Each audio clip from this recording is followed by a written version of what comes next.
배가 바다를 가다 보면 풍랑을 많이 만나는데 밀려오는 파도를 수없이 헤치고 지나가게 되잖아요. 그 많은 어려움 속에서 이제 살만하니까 또 다른 어려움이 이렇게 또 부딪혀 오니까 그런 표현을 하더라고요. 파도 하나가 좀 지나간다 했더니 또 다른 파도가 와서 힘들게 한다고.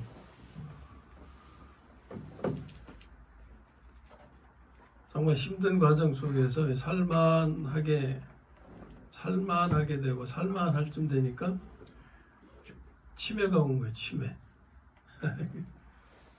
그럴 수 있죠. 그 얼마나 참 안타까워요. 파도가 지나가서 이제 좀 괜찮은가 싶은데 또 다른 파도가 나를 삼키려고 밀려와요. 찬양을 들으면서 그런 생각을 해보는 거예요.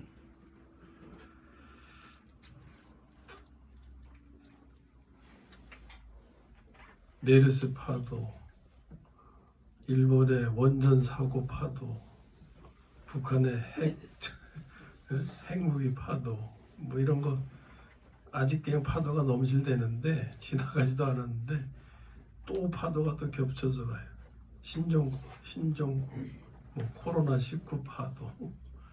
앞으로 뭐 파도가 수없이 부딪혀 오겠죠.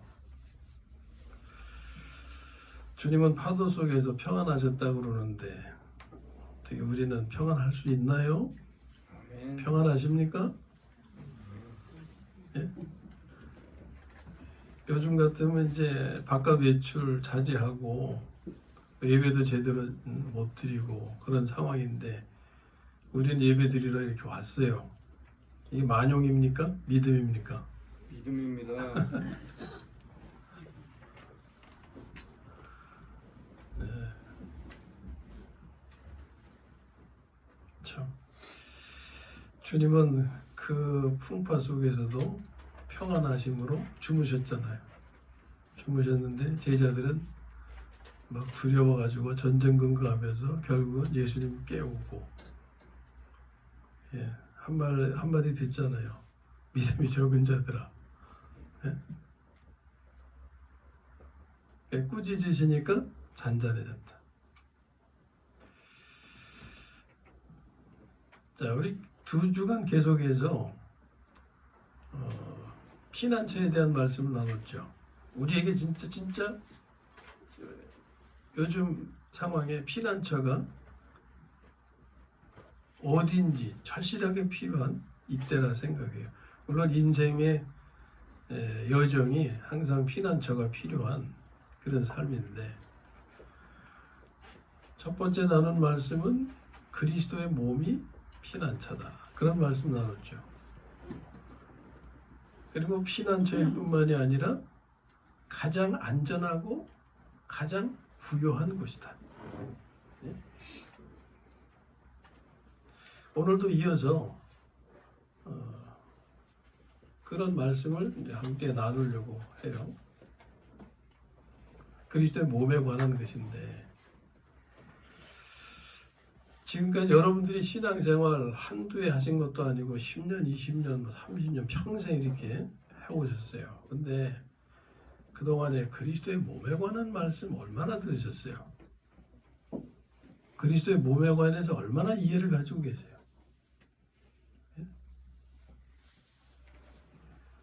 이게 우리의 삶의 실제가 돼야 되는데 들어보지도 못하고 알지도 못하고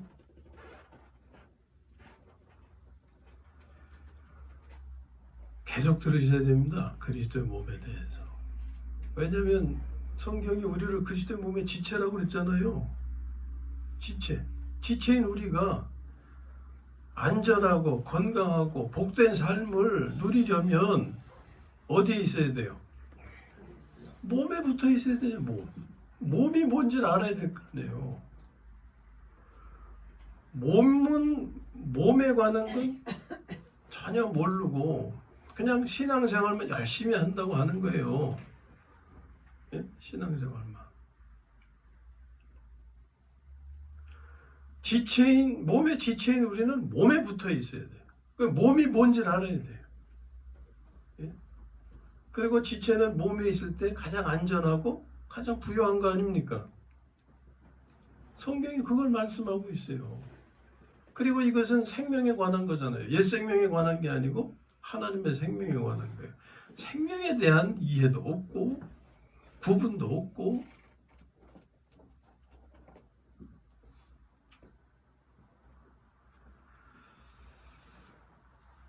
여기 익숙해져야 돼요. 이게. 예? 익숙해져야 돼요. 찬양에 표현된 풍랑, 자연적인 현상을 묘사한 거죠. 근데 그것이 자연의 묘사에 국한된 겁니까? 그 의미가 아니잖아요. 예? 지금 신종 코로나19의 지나감도 파도가 우리를 덮치고 있는 거예요, 지금. 불안하니까 바깥 활동도, 바깥 외출도 자제하고. 그것으로 인한 피해가 수없이 많잖아요. 예. 살아가는데, 사업하는데, 심지어 신앙생활 하는 데까지.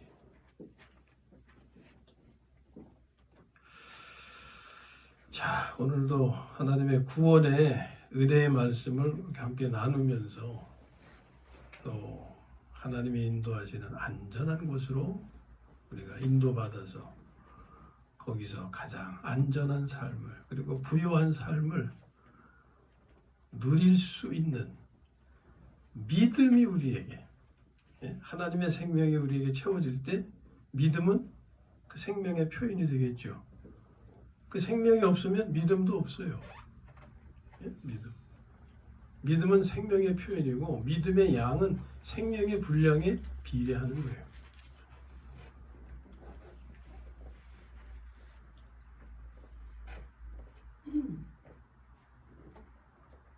어른이 되어야 성숙한 삶을 살 수 있듯이 어린아이가 성숙한 삶을, 어른의 삶을 살 수는 없잖아요. 뭐 조숙이라는 단어는 있긴 하지만 다 조숙한 거 아니잖아요. 예? 일반적인 게 아니잖아요. 이게. 우리가 성경도 어린아이에 머무르지 말고 어린아이에서 벗어나야 된다 그랬어요. 성장하고 성숙해야 된다. 왜? 그래야 그만한 믿음을 가지게 되고 믿음이 있어야 하나님이 주신 말씀을 내가 거기에 믿음을 더할 때 그게 실제가 된다 그랬잖아요. 또 믿음은 바라는 것들의 실상이요. 그랬고 하나님이 축복하신 것이 내 삶의 실상이 되기를 원하신다면 믿음이 있어야 돼요. 그 믿음은 그냥 내가 믿습니다 해서 나타나는 게 아니란 말이에요. 생명의 표현이지. 생명 자체가 믿음인 거예요. 자, 오늘 나누고자 하는 말씀은 구원의 방주를 지어야 한다 하는 것인데, 구원의 방주, 그래서 이 방주는 가장 안전한 피난처가 되는 거예요. 가장 안전한 피난처. 많은 사람들이 전쟁이 날까봐 불안해하죠. 지나간 역사를 보면 전쟁이 날만도 해요. 왜? 이 세대처럼 오랜 기간 전쟁이 없는 때가 없었기 때문에. 역사의 기간을 한번 살펴보세요. 이런 때가 없어요. 그러니 요즘 돌아가는 사정을 보면 핵 문제를 볼 때 북한이 핵 개발에 큰 진척을 보임으로 야기된 국제적인 긴장 국면 이런 걸 보면 불안해하지 않을 수가 없는 거죠. 이제 이 땅에서 전쟁이 나면 모두가 망하는 거예요. 왜? 이 전쟁은 핵전쟁이기 때문에. 그리고 어디로 도망갈 곳도 없어요. 우리나라는 삼면이 바다로 둘러싸여서 다 바다에 빠져 죽어야 돼요. 또 일본의 원전 사고로 인해서 우리나라는 가장 가까운 나라로 방사능 피해에 노출되어 있잖아요. 그래서 방사능 피해에 대한 불안이 커요. 현재는 또 코로나19가 위협을 하고 있고, 그래도 하나님은 당신의 백성을 구원하시고 보호하십니다. 아멘. 그것이 방주의 교훈이에요. 방주의 교훈. 방주는 뭡니까? 홍수 심판에서 구원하시고 보호하시기 위해서 하나님이 준비하신 거잖아요. 오늘도 위기 가운데서 우리를 구원하시기 위해서 하나님이 준비하신 게 방주란 말이에요. 방주. 예? 오늘날도 하나님은 당신의 백성을 구원하시고 보호하시기 위해서 방주를 준비하시는데, 그게 뭐냐? 오늘날의 방주가 뭐냐? 그게 바로 그리스도의 몸이다. 네? 참된 교회. 이것은 물질적인 건축물이 아니고 구원받은 성도의 삶이라고 그랬잖아요. 구원받은 성도의 삶은 하나님의 생명을 받아 거듭난 성도들이 하나님의 생명으로 지체간에 살아가는 삶이라 그랬어요. 이 삶이 얼마나 귀한 것이고 값진 것이냐, 그것을 표현한 게 보석이란 단어예요. 보석. 우리의 삶을 성령의 열매로 표현하잖아요. 성령의 열매를 다른 말로 표현하면 보석이에요. 그것은 진흙으로 빚어진 우리가 변화된 삶이기 때문에 보석으로 표현하고 있는 거예요. 진흙이 보석되는 거예요. 보석은 창조물이 아닙니다. 변화된 물질이에요. 창조된 물질이 변화된 게 보석이에요. 화학적으로 하면 탄소가 열과 압력을 받아서 그 분자의 배열이 바뀌어진 게 보석이에요. 그러므로 그리스도의 몸의 삶이라고 하는 것은 하나님이 준 생명으로 지체간에 살아가는 삶을 이루는 이 삶은 보석으로 집을 짓는 거예요. 보석으로. 이것이 오늘날의 방주인 겁니다. 가장 안전한 피난처. 노아 때는 홍수 심판이었기 때문에 방주가 필요했지만, 우리의 심판은 앞으로 무엇로 심판하신다 그랬어요? 불로 심판하시기 때문에 보석으로 집을 지어야 되는 거예요. 이게 오늘의 방주입니다. 보석으로. 왜? 이것만이 불을 통과하기 때문에. 이제 성경의 말씀을 우리가 두 군데 찾아보면서 확인을 좀 하고 넘어가겠습니다. 자, 먼저 베드로후서 3장인데 신약 성경 386쪽, 성경이 좀 다를 수 있으니까 그 페이지를 그렇게 찾아보시면 베드로후서 3장을 찾으실 거예요. 신약 성경 386쪽, 베드로후서 3장 6절에서 14절까지 읽어보시겠는데, 이것은 불심판에 관한 것입니다.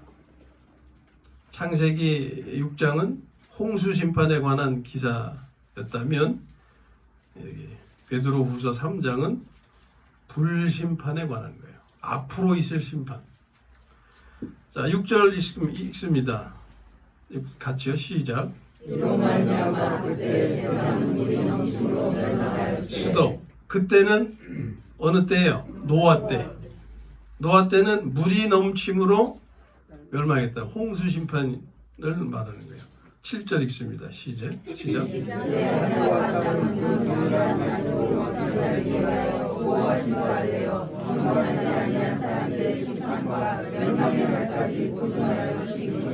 수도. 이제는 무슨 심판이 있어요? 불심판. 동일한 말씀으로 불심판이 있는데 하늘과 땅은 바로 그 위에 세상과 같은 거죠. 이 세상이 멸망의 날까지 보존하여 두고 계시다. 8절 읽습니다. 시작.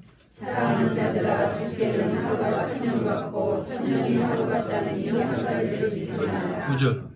주의 약속은 어떤 이들이 덕이라고 생각하는 것 같이 덕인 것이 아니라 오직 주께서는 너희를 위하여 오래 참으사 아무도 멸망하지 아니하고 다 회개하기를 원하시나이다. 수도. 지금 세상이 보존되고 있는 것은 무엇 때문에? 회개할 기회를 주고 계신 거다 하는 거예요. 10절. 그러나 주의 날이 누구같이 오리니 그 날에는 하늘이 큰 소리로 떠나고 물질이 뜨거운 불에 풀어지고 땅과 그 중에 있는 모든 일이 일어나리로다. 수도. 주의 날이 이를 때 무엇에 풀어져요? 뜨거운 불에.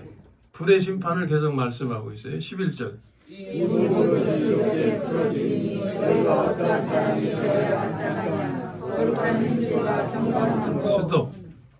자, 지금 하나님이 이렇게 지금 심판을 예고하시는데 너희가 어떠한 사람이 되어야 마땅하냐?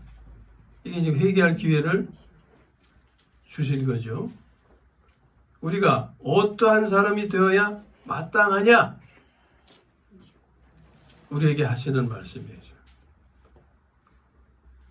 거룩한 행실과 경건함, 이거 삶이죠. 예? 변화된 삶이죠. 거룩한 행실과 경건함으로 12절 시작. 하나님이 나의 망의를 바라보고 간절히 사모하라. 그날에 하늘이 뚫려서 풀어지고 물질이 뜨거운 물에 녹아지려니와. 스톱. 하나님의 날이 임하기를 바라보고 간절히 사모하라 하는 것은 방주를 지으라는 거예요. 네? 방주를 지으라는 거예요.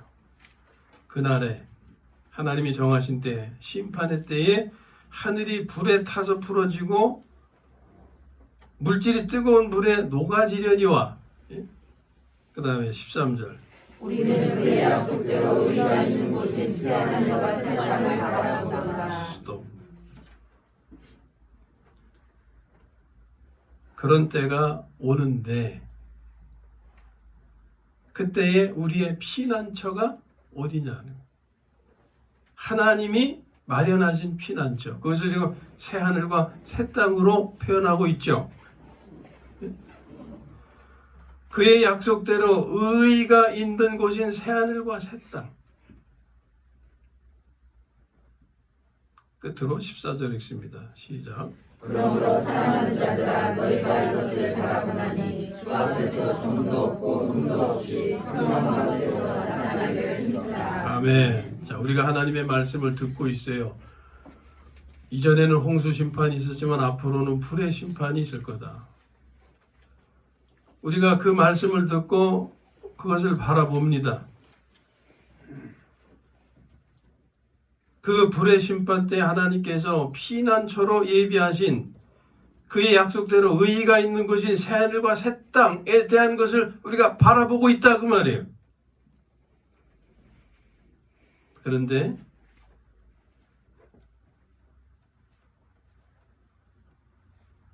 그 피난처에 이르기 위해서 우리가 해야 할 일이 뭐냐?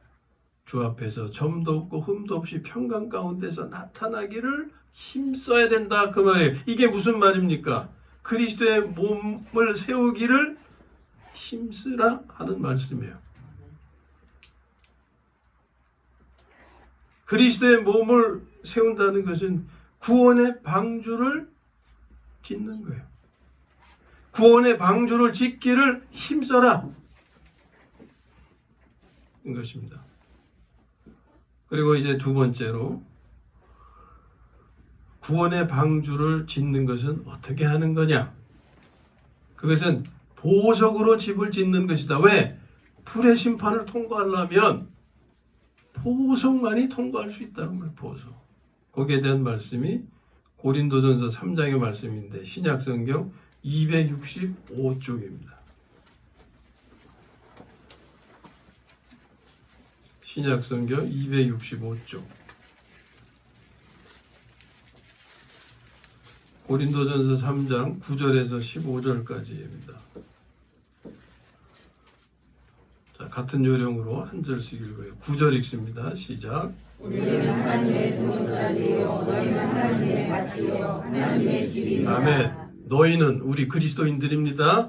너희는 뭐예요? 하나님의 밭이요 또 하나님의 집이다.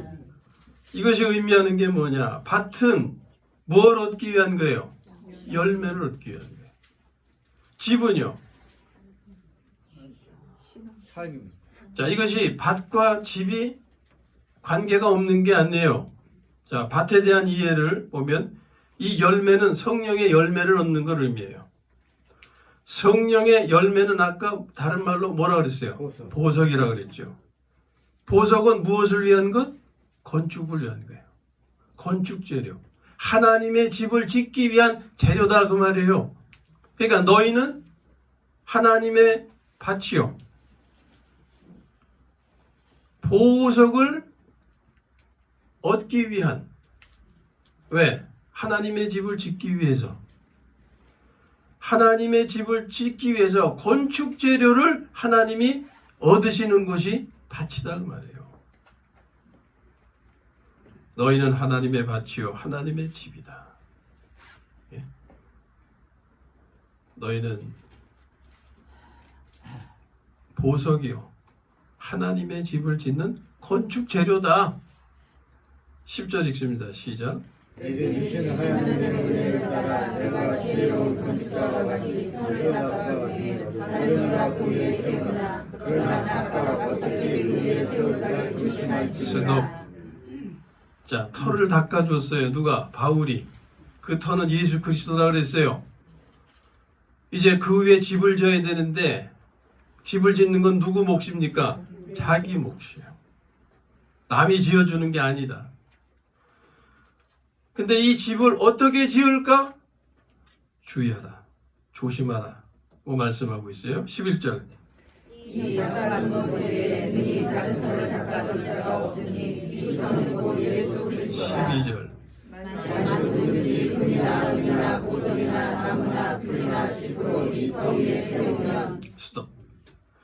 자, 이제 건축 재료가 두 종류가 나오죠. 하나는 금과 은과 보석.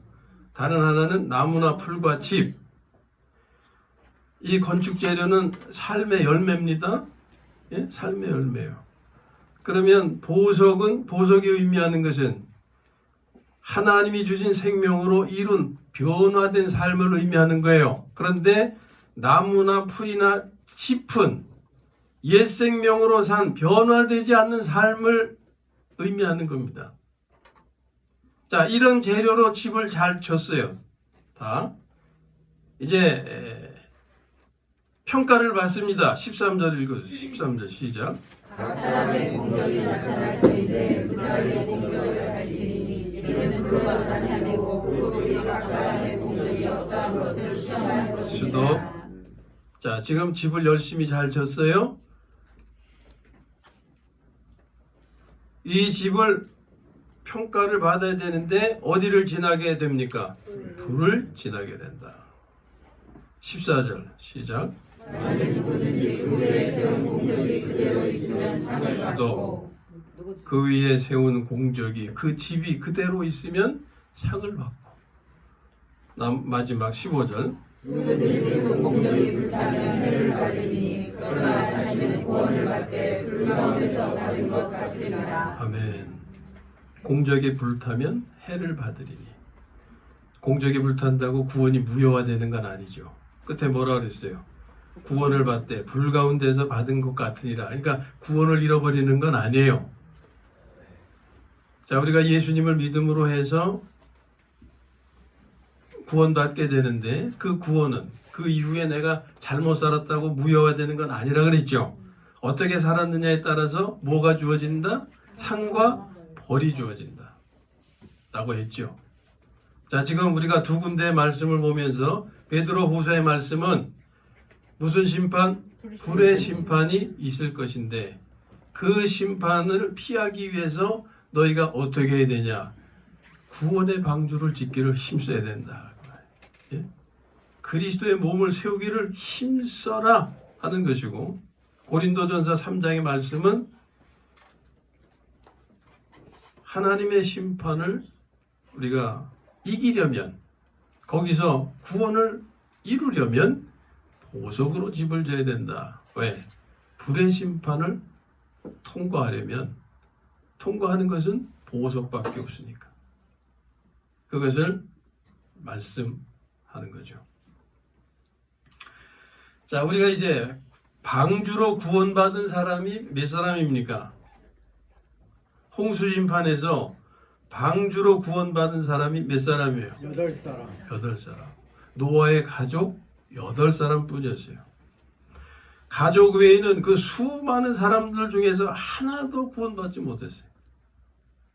마치 애굽에서 나온 이스라엘 중에서 가나안에 들어간 사람은 몇 사람? 2사람. 거기서 나온 사람 중에서 20세 이상의 사람은 사실 여호수아 갈렙밖에 못 들어갔죠. 근데 20세 미만의 자녀들은 그 광야를 지나면서 하나님이 믿음의 세대로 바꿔놓으셨어요. 그래서 엄밀하게 말하면 여호수아 갈렙과 변화된 믿음의 세대라고 할 수 있죠. 어쨌든 반 이상이 그냥 광야에서 엎드려서 죽었어요. 예? 많은 사람들이. 그러니까 가나안에 들어간 건 출애굽한 이스라엘 사람들이 다 들어간 건 아니다. 시대마다 하나님 편에 선 사람들은 많지 않았음을 봅니다. 엘리야 시대에는 몇 명 정도라 그랬어요? 7,000명 정도였어요. 하나님이 바알에게 무릎 꿇지 않은 하나님의 종들 7,000명. 이사야 시대에는 어떻게 표현됩니까? 남은 자, 돌아온 자 이렇게 표현하죠. 남은 자들, 돌아온 자들은 그렇게 많지 않았어요. 자, 신약에서는 어떻게 표현합니까? 신약에서는 좁은 문으로 들어가는 사람. 좁은 문으로 들어가는 사람들이 많다고 그랬어요? 적다고 그랬어요? 적다고 그랬어요. 그 길이 협착하여. 그 길이 좁아서 찾는 이가 많지 않다 그랬어요. 자, 이것으로 미루어 본다면 오늘날 구원의 방주를 지어가는 사람이 많겠어요? 많지 않겠어요? 많지 않다. 많지 않다고 나도 빠질까요? 나도 빠지지 뭐. 그러실래요? 많지 않지만 내가 들어가야지. 예? 내가 그 수에 들어가야지. 우리 엘라이프 성도님들은 다 그 수에 포함될 수 있기를 주님의 이름으로 축원합니다. 이게 다른 사람 위해서 양보할 수 있는 게 아니에요. 예? 박윤혜 권사님 위해서 변둔사님 내가 양보하지 뭐. 그러실 문제가 아니에요. 이거는 같이 들어가야 돼요. 예? 같이. 못 들어가면 안 되는 거예요. 이게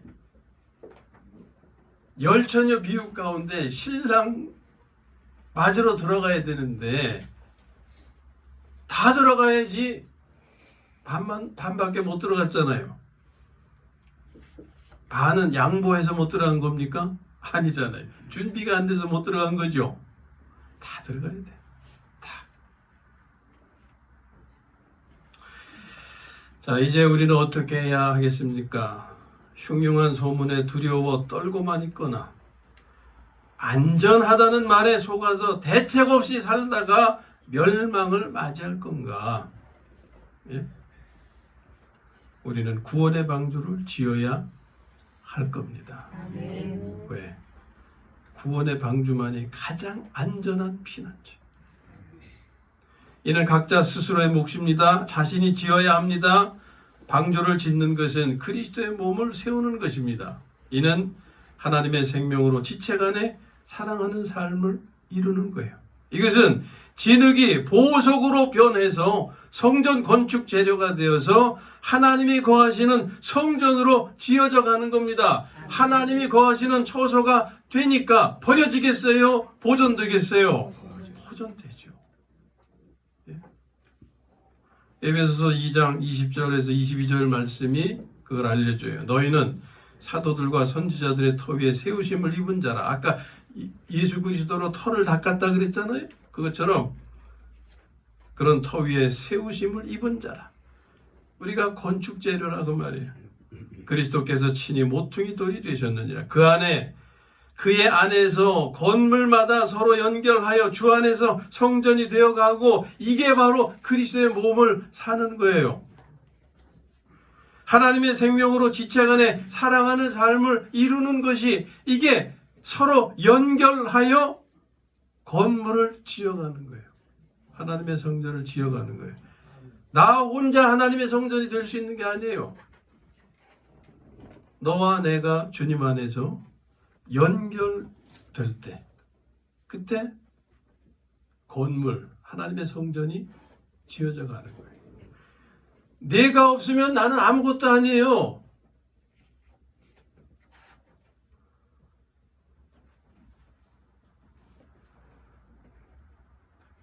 우리 인사해 보시죠. 당신 덕분에 내가 살아서 감사합니다. 우리. 당신 덕분에 내가 살아서 감사합니다. 당신이 없으면 내가 못 사는 거예요. 예? 이게 그리스도의 몸이에요. 그리스도의 몸의 삶이에요.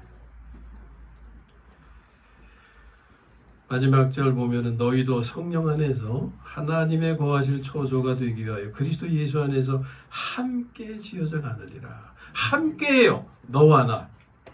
예? 너와 나. 당신은 나의 가장 소중한 사람이에요. 이것은 진흙이 보석으로 변하여 성전 건축 재료가 되어서 성전으로 지어져 가므로 하나님이 거하실 처소가 되는 것, 이것이 구원의 방주를 짓는 것입니다. 가장 안전한 피난처를 내가 준비하는 거예요. 그리하면 우리는 어떤 상황에서도 구원받아서, 신종 코로나가 위협하고 있지만 이 파도도 넉넉히 우리가 감당할 수 있게 하신다. 누가 감당해 주시는 거예요? 주님이. 우리는 몸 안에 붙어 있으면 몸이신 주님이 파도도 감당해 주시고, 지진도 감당해 주시고, 핵전쟁도 감당해 주시고, 원전 사고도 감당해 주시고, 우리가 그 일일이 어떻게 다 그걸 감당합니까? 진실이 어떤 건지도 몰라요. 가짜 뉴스가 막 횡행하는데 무엇이 진실인지도 몰라요. 우리 집사람이 뉴스를 보더니 그런 얘기 하더라고요.